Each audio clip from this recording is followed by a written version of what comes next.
السلام علیکم، اعوذ باللہ من الشیطان الرجیم، بسم اللہ الرحمن الرحیم۔ اللہم صلی علی سیدنا محمدین و علی آل محمدین۔ صحیح بخاری حدیث نمبر 40۔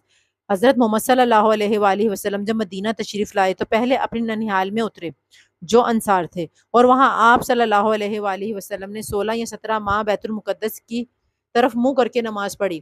آپ صلی اللہ علیہ وآلہ وسلم کی خواہش تھی کہ آپ کا قبلہ بیت اللہ کی طرف ہو۔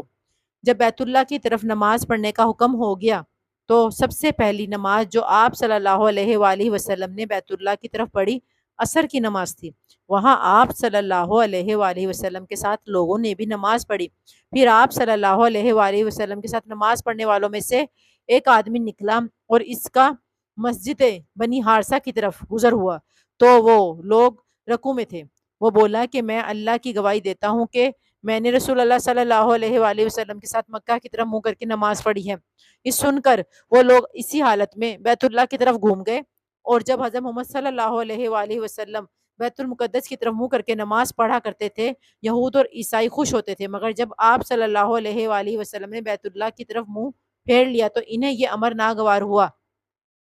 زبیر ایک راوی کہتے ہیں کہ ہم میں سے ابو اسحاق نے برا سے یہ حدیث بھی نقل کی ہے کہ قبلے کی تبدیلی سے پہلے کچھ مسلمان انتقال کر چکے تھے، تو ہمیں یہ معلوم نہ ہو سکا کہ ان کی نمازوں کے بارے میں کیا کہیں۔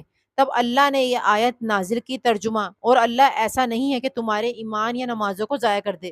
سننے کا شکریہ۔ انشاءاللہ حدیث کا سلسلہ جاری رہے گا۔ Please like, subscribe and share this channel.